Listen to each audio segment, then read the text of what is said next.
Hello everybody, this little set review we've got for you here is a rather interesting one. What we have in front of you here, best as I can tell, and I'm pretty sure this is the case, it is a 1931 Meccano number 2 outfit. As you can tell, it's got a number 2 on the box lid. Now before anybody asks, no, you can't make the block setting crane on the box. I've had that many people ask me that, and I think a lot of Meccano folk have had that same situation. So how do I know it's a 1931 set? Well, for once I can pretty much guarantee that this is a 1931 set, although we do have to assume a few things. As I say, I've had it in the collection since early September last year. It was bought in a job lot and it was listed as a 1920s set, late 20s set, for 25 quid. So parts wise, as I say, there are some missing to complete the set. I've found a few of the right colours to add to, so I'm only after a few bits now, and what I'm going to do, because I want to use the set, I'm going to add some parts of later greens. I can't add the 5-inch crank because I haven't got any 5-inch ones. Plenty of 3.5, but no 5-inch. So I can use it and I'll know by the different colours which ones I can replace for the original type if and when I get them. It's perhaps obvious to say this, but the older Meccano you go for, generally the harder it is to get the spare parts in the right colours. Of course it's all compatible, so you've got a choice really. I mean, I could put, say, there's a 5.5-inch strip missing, I could use a zinc one. I could, you know, make the setup with that for now, but I'll try and use greens. Most of my greens are a little bit worse for wear, so I might be able to get something that's a little nearer to the colour that I want. So how do we date it? Well, as I've said, the instruction book, if it is the original, is July 1931. But what have we got to back that up? Well, first up, overall, the colours of the parts, as we'll see, they're dark green and red, a darker red, more or less a crimson maroon sort of colour. Now originally some of the parts in the sets were coloured in 1926, but these are quite rare, I believe. I've only ever seen one myself, whereas the red was more of a scarlet red and the green, I think it's been described as a pea green, but a brighter, more, I don't know how to put it really, but a lot more colourful really, a lot brighter, a lot more, I wouldn't say interesting, but it makes you look at the set and go, ooh, that's nice. From the number 6 I saw last September, that was quite a bit of money, I might add, but it was very nice to look at. I've not seen much in the way of sets in those early red and green colours, and I've not seen much on the internet about them either. So 1927, we've got the red and the greens as we've got in this set. Let's have a look. So here we are, folks. This is the set underneath the lid. There's the instruction book, as I say, dated 1931. Let's see if I can get this anywhere near the lens in focus, because it's quite small and it may not focus, but just there, the middle figures, 7/31, July 1931. It's a very thick instruction book, plenty of models to make, not just the 2 set models, but from the 00 set up to the number 2 set models, priced 1 shilling. So it's falling apart a little bit, but plenty usable, and as you can get majority of the instruction books off the internet, I would advise anybody, if they've got a decent instruction book, to not use that whilst you're building. Try and keep that in as good condition as you can. After all, it is knocking on a bit now, 1931 being quite a while ago. So here are the parts. Sorry about the lighting, it's quite awkward to get a balanced lighting setup for these overview shots. I'm basically bouncing a powerful light off the ceiling and adding a little bit of filling with a desk lamp. Anyway, I hope you can see it good enough. Here we are, the parts. As you can see, a lot of the parts are in quite good condition. Better than average, I would say. Some of the strips are a little bit, well, I wouldn't say worse for wear, but they are a little bit more used. As you can see, we've got these parts up here, the braced girders and the trunnions and the curve set strips. They're all pretty good. There's a few marks on them. I dare say that these have been restrung, and I don't think the card that they're strung to is original. So another pointer, although I'm no expert on stamps, but if I take one of these, if I can get one out, just trying to get one out that's loose enough to get out without breaking the there we are. That one, as you can see, is already damaged. You can see some of these have got the original little brass pins to hold the parts in places. I don't know, if I look at that bit there where the part's been in, that looks very close to the colour of the card beneath, so I don't know whether it's original or not. It seems a bit small, don't know. But go back to the stamping. I'll try and show you this. There we are. You can see it says just Meccano on it, top and bottom. Now I haven't researched the stampings. I've only read a little bit about it, but I haven't researched them for this. But from what I can tell, and I might be out on this, but this is my best guess. Pre-war, sort of this period, sort of mid-20s to late 20s, up to World War II, the stampings would be just like that Meccano. Post-war, certainly 1960s and 70s, it would say Meccano made in England. So I believe that is a fairly decent pointer to narrow the gap down. I may not be quite right on the ages there, but you can narrow it down a bit. But the colours, these are the dark crimson or maroon reds, and these are the dark greens. So we're looking at 1927 on, no earlier than 1927. And you really need to see one of the earlier red and green sets from about 1926. They are so beautiful. I can't really think why they went to this sort of, I can't say a dull finish, but a less enlightening finish and less, I don't know, sort of happy finish if you like. It sounds a bit weird, I know, but they are really nice in the brighter colours. Now, as I say, we do have to assume that this set, in its majority, maybe even its entirety, except for the few parts that are missing, is what came in the original box. Of course, we'll never know that, but with the new colours came a new label on the box, and the box was described as, I'll just place that down there for now, the new Meccano. Well, as you can see, this doesn't say the new Meccano, so puts it into the late 20s bracket straight away. Now, for what I can tell, the new Meccano labelling was dropped around 1928, so there we've narrowed it down again. We've now narrowed it down no earlier than 1928. Now we know it's not 1934 on, because the colours changed to the blue and gold, so that's easy to say. So now we're between 1928 and 1934. Right, let's have a look at these parts again. I'm going to show you, if I can get into one of the tins, the bolts. Mainly the bolt heads.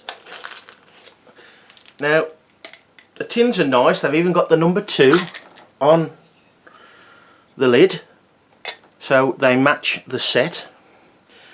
Now here we have a bolt head, or rather a bolt with its head. Now this is going to be awkward. Now this thing, hopefully it'll go on to, should go on to macro. I think it just does. I'm hoping you can see this, but the dome of the head is just ever so slightly chamfered. Let me get a piece of paper and try and show you with a piece of paper as a backing, and hopefully then you'll be able to make out the dome a little better. Right, now go on to auto. There we are. Sorry, macro. There we are. So you might just be able to see there is a slight chamfering to the dome. Now the domes are quite a rare bolt to find, especially in the longer lengths. I haven't been able to find anything in regards to the slightly longer bolts with that domed head, but of course you could use Allen bolts, modern ones, brand new ones, if you wanted to use the set. And I do intend to use it. I'm not going to keep it as a collector's piece. It's a true collector wouldn't be probably interested, because it's been at least played with a little, I suppose, but that's not my scene. There are some beautiful sets out there that I'll probably feel a bit guilty about diving into them, but I'd still dive into them. So those bolts then, with a slightly domed style, slight chamfering to the head, were introduced in 1929, and according to this, they were in production until 1933. So now we've got it no earlier than 1929 and no later than 1933. You may be able to get a better look at the bolts and the heads in general in the box. I know it's difficult in this lighting, but there you are. And all the standard bolts are complete.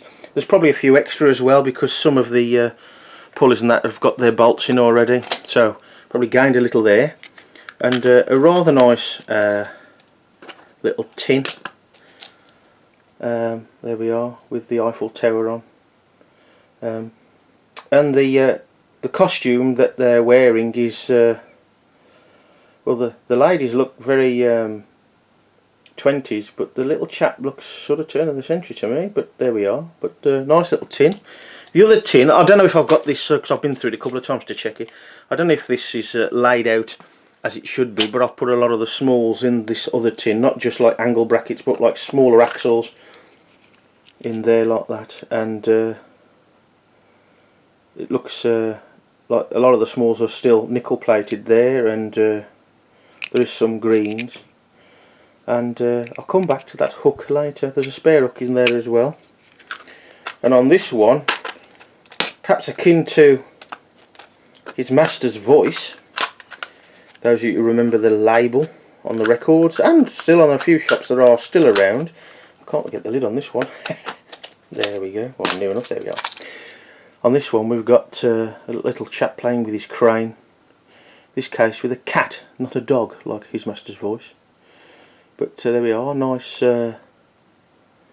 Another nice little tin, in pretty good condition, a little used of course around the edges, but I would dare say, and I'm guessing because I don't really look for the price of tins and stuff, because a lot of them are so hard to get hold of to complete a set.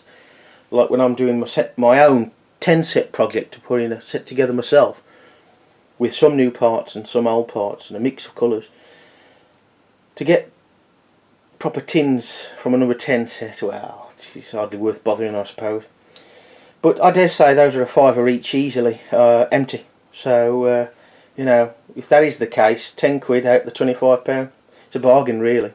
Now, this is one little pointer to the age that is a bit... I've got nothing really to back it up, because I can't show you any other parts in the correct shades. But going on the shade of green, it seems we can narrow it down a bit further. In 1932 the green became a little lighter, so now I'm thinking, okay, 1929 based on the bolt heads to 1932. Now I can't back that up and, as I say, and show you any parts a little bit later on, because I've got none. Vast majority of my green is 1950s, 1960s. And you've got the sort of mid green on top of this green, and there's a slight difference in the shade of green after this, and then you've got the lighter green sort of post 1960 1, 2 I suppose. So that is a bit dubious. I can't really back that up at all, really. Another slightly dubious clue to the age, or narrowing down that age, is that in 1930 a lot of the sets were changed, and a lot of the parts in sets prior to 1930 were no longer included. So from that we can narrow this down, hopefully anyway, between 1930 then and 1932. We get a bit closer, or almost spot on really, if we look at the hooks in the set. I'll get that tin out again. Try not to drop all the parts all over the place. Now if we have a look at the hooks, oh, that's handy, they've come out together, all hooked up. Try and show you these without dropping them. Put my finger on the end so we don't lose them. There we've got the hooks. And if I remember rightly, I haven't written it down, the brass looking one is rarer than the black one, but I'm not really sure on that at all. But the colour's not what we're really after here. It's the type of hook, the wire hook. Now, I might as well hold these in my hand. I think it'd be just as easy.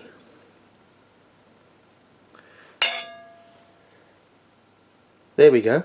That's the wire hooks. Grab my notes here. And these hooks, wire ones, in the set up to, well, after 1931, the hooks became the loaded type. So assuming that the parts in this set are original, or at least the original period, maybe replacements, who knows, we can't say that way, one way or the other. According to this then, this set is no later than 1931. I think with all these little pointers it's probably fair to say that it's 1931, but we've got a little bit more. Again, no guarantee, but it certainly can't be any earlier than 1931, or rather the instruction book can't be earlier than 1931, because we've got a little story to tell you, which is quite interesting. Now folks, we come to this little story, and this is perhaps one I should keep over till Christmas really, because it involves Christmas, and we have to make some assumptions to make it into a story, but I think it's pretty right, I think. I'm guessing. Now, I don't know about you, but I was like this. When I was a kid I had books and I used to put my name and address in them, that sort of thing. And I remember one model railway booklet, and I used to write it like, I want this made, I would like this, and all that, and that sort of thing. Of course I was very young, I was about 35 when I did that now. But here we are, we've got the instruction book again. And when you open the page, inside cover, try not to bend it too much.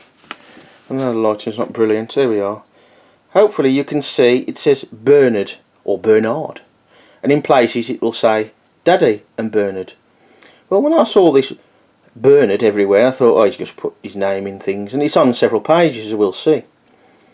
And then I noticed, like at the top there, we've got Daddy and Bernard, and I thought, ah. And then you look around and you look on a few pages, these are the models he's made, or they've made. And I call it the Smith's Family Meccano Christmas Story, because one of the names on one of the models is B. Smith, so we can take it that's Bernard Smith. A lot of the writing is in Bernard's writing, by the looks of it, his hand. This one I particularly like. You've got Bernard here and there on several models. You probably won't read this, I don't know, but it says to the effect of not made because you have to bend strips on the plough there, model number 20, 00 set, model number 20. And I heartily concur with that, good on you. But as we look through the book, and I'll just let you have a look at the set while I flick through carefully,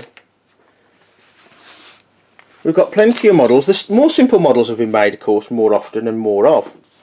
Try not to block the light. But there we can see here, we've got Marjorie, written, we can guess, in Bernard's handwriting.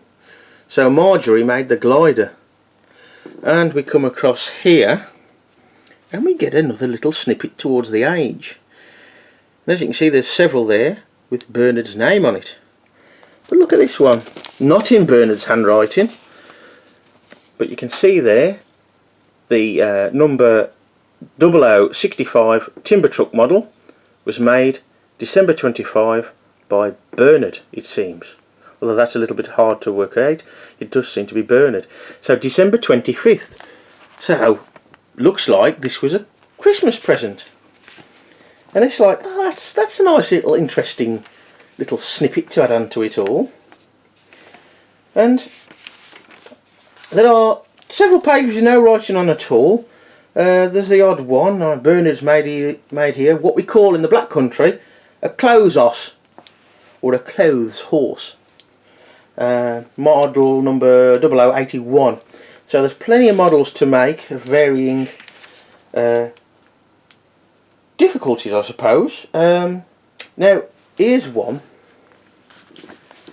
and we don't know the answer to this, but we've got the jumping jack 00-110, just in the middle there, and below it there, it was made on December the 26th by Marjorie, but it's in a lot neater writing. So was that Daddy's writing? Was it his Mum's writing? I think we can assume that he would have put Mum if Mum made it, so perhaps Marjorie was his sister. And there's another one here, this monorail there, top right, Bernard and Daddy. And it's interesting looking at some of the models that they've made. You might think a chap would make more towards cars and planes. It doesn't seem to be that case. Of course, we don't know Bernard's age. I suppose we can guess at his writing, it maybe, I don't know, 8, something like that. Can't make out the date completely on that one, but it does say December 1931. The stepladder there. But you flick through and you start looking for it, and I must admit now I'll start looking a bit more closely at some of the writing in the instruction books, which I've never took any notice of really. But we look through, there's plenty of pages that aren't the models haven't been made, and then you look at some other models and it does appear that December the 25th they did make some models, and December the 26th was a very busy day indeed. Lots of models made on those.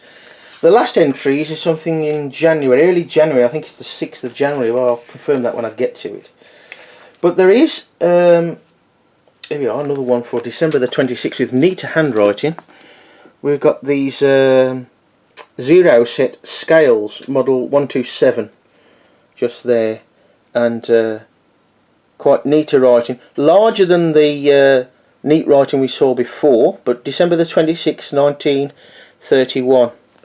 So I think it's safe to assume that this was a Christmas present that year, and by, I can't say deduction, but by a bit of thought and thinking about it, Christmas morning, you know, open your presents, and I dare say you wouldn't have got as many as several families will these days, and I was going to say wouldn't have spent as much as some families do these days.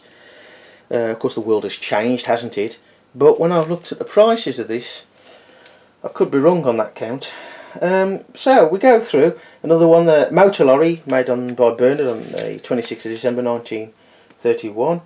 28th was another busy day as well. And isn't it great, you cannot find the one you want when you want to find it. But we've seen the first model with a date on, which was that timber cart, and when I can find it, there's a model here which sort of is like a bit of a, almost the last piece of the jigsaw if you like, and I can't find the thing. Oh. But it's sort of like, I mean, to receive a set like this in 1931 as a Christmas present, oh, it must have been great.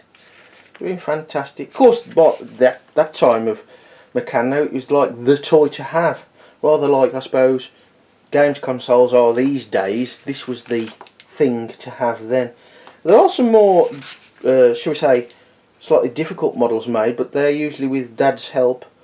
I haven't seen this one. This is a new one. This hasn't been seen before. Revolving mechanicians. Where are we? Where's the camera gone? There we are. There. Just there.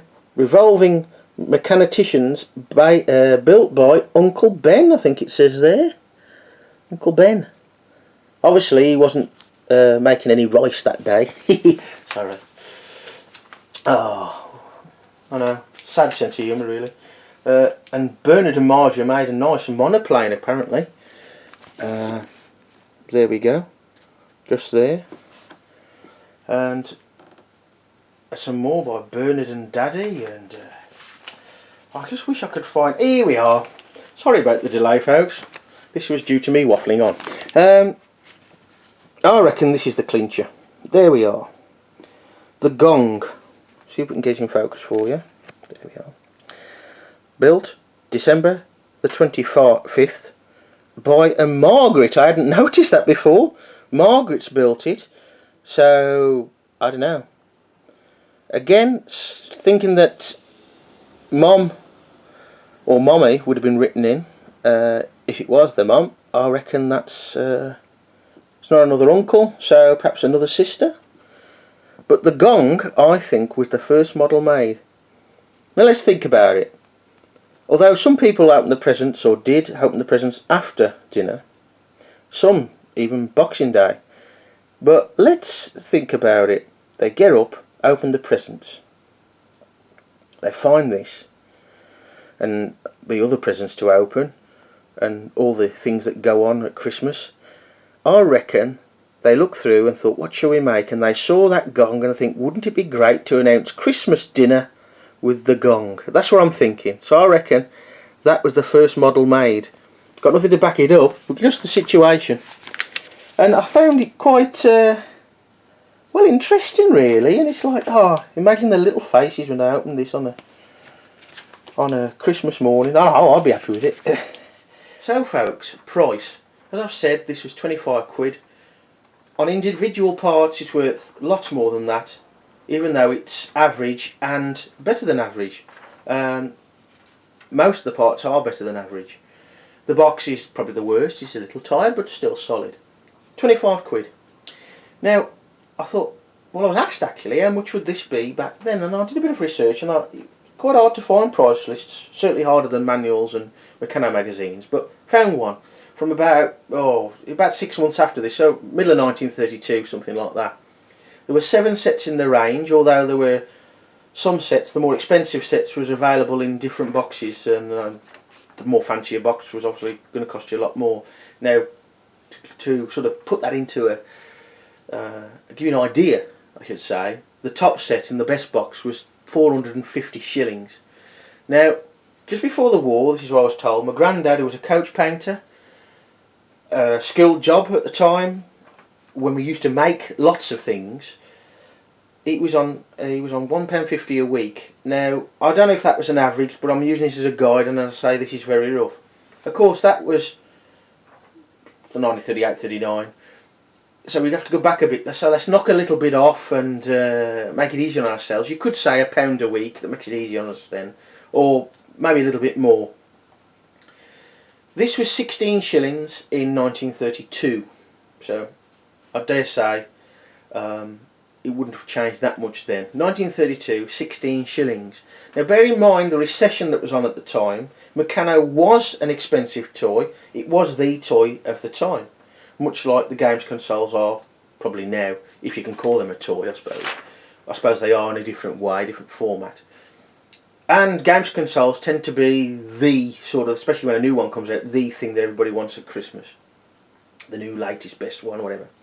And they seem to go for around £300, maybe a bit more, maybe a bit less as they get a bit older. Now, how does that equate to today? Well, as I say, this is very rough, but this is what we come up with. And bear in mind there was more pennies in the pound back then. There were 240 pennies in the pound, 20 shillings. Now, of course, there's only 100 in the pound. 100 pennies, that is. So, I haven't included that at this point, the difference in the amount of pennies in the value of a pound. Anyway, 16 shillings is roughly 3/4 of a week's wages. Now, I got the average for now of a week's wages off the internet, and I think it's too high myself. But that makes this set £200 to £250 in as new condition, of course, sealed. So back then, 1931, if you was paying for it in today's currency, in today's values, it would be something like £200 to £250. Now, I don't know whether this is right, but this is how I've thought about it. I wasn't around when we had pound, shilling and pence. I was about 4 years after that. But today we've got 100 pennies in the pound. Then you had 240. So I look at it like this. And take this or leave it as you want. By all means comment. But if I went to a sweet shop in 1931 and bought a pound's worth of penny sweets, I'll get 240. If I do that now, I'll get 100. So could you add 140% to the price of this on top of that 200 to 250 pounds? Don't know. But if you do put that to one side, the top range number 7 set, 1931-32, in the best box, 450 shillings, is £10,000 today. I say it's very rough, but I don't think I'm that far out. Anyway, your thoughts on that would be most interesting, because it's another way of looking at things, and it makes you think I've got a very good, very good buy. Of course, if any dealers are watching this, they're probably just going to put all the prices up. Anyway, I shall add the later parts to make the setup. I will make something, probably the test your strength machine, just for a little bit of fun and a little bit different, and hope to show you that soon. Bye for now, folks.